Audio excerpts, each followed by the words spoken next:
Welcome to Get Kenka, where today we delve into Chapter 6, Vision and Ideals from James Allen's masterpiece, As a Man Thinketh. This chapter reveals the extraordinary power of dreams and demonstrates how the ideals you cherish gradually manifest into reality in your life. Hope you enjoy it. The dreamers are the saviors of the world. As the visible world is sustained by the invisible, so men, through all their trials and sins and sordid vocations, are nourished by the beautiful visions of their solitary dreamers. Humanity cannot forget its dreamers. It cannot let their ideals fade and die. It lives in them.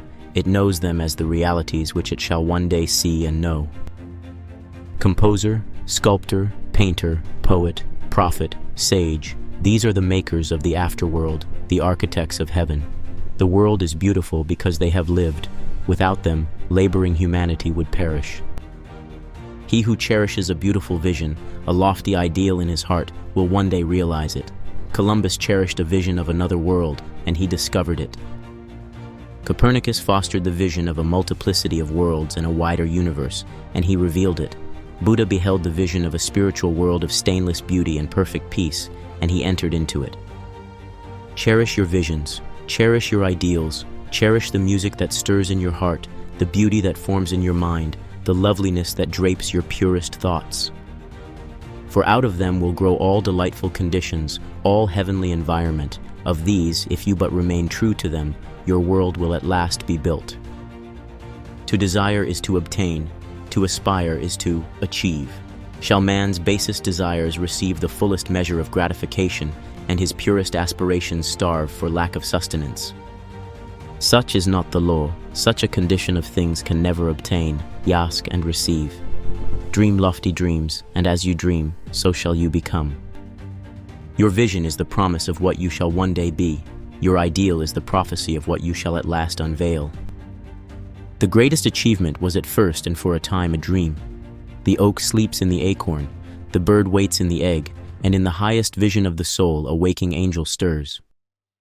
Dreams are the seedlings of realities.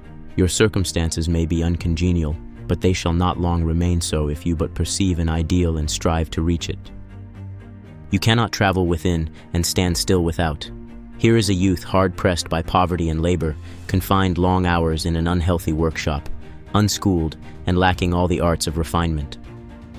But he dreams of better things. He thinks of intelligence, of refinement, of grace and beauty. He conceives of, mentally builds up, an ideal condition of life.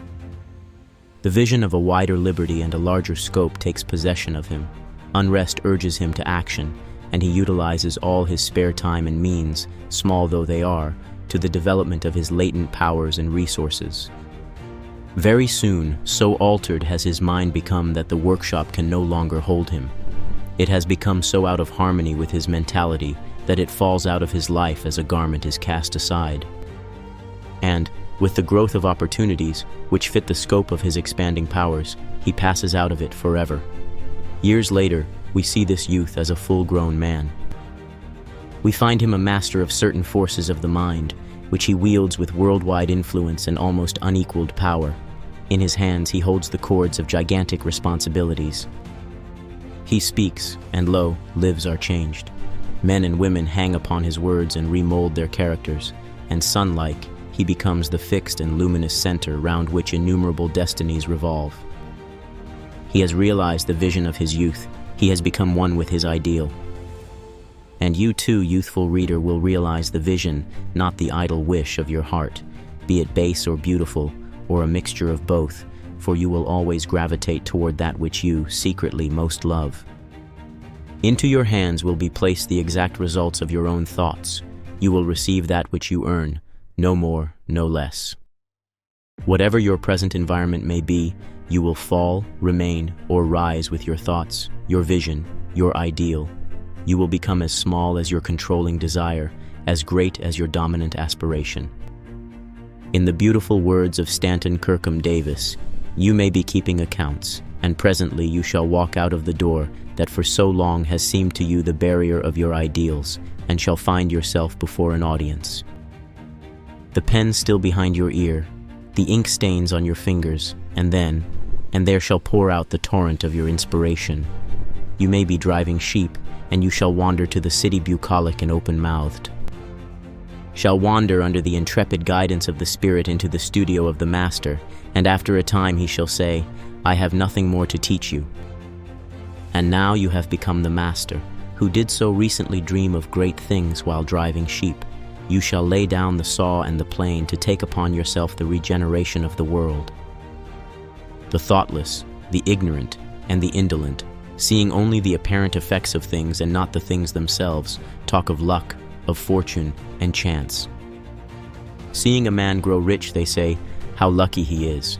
Observing another become intellectual, they exclaim, how highly favored he is. And noting the saintly character and wide influence of another, they remark, how chance aids him at every turn. They do not see the trials and failures and struggles which these men have voluntarily encountered in order to gain their experience.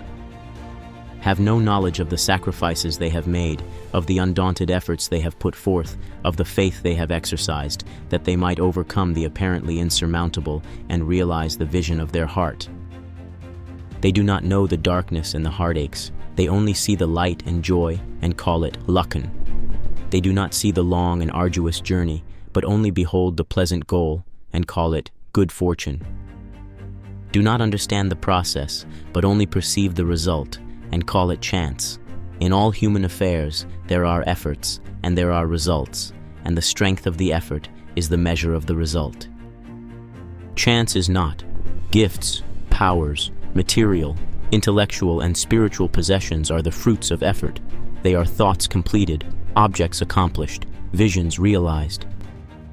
The vision that you glorify in your mind, the ideal that you enthrone in your heart, this you will build your life by, this you will become.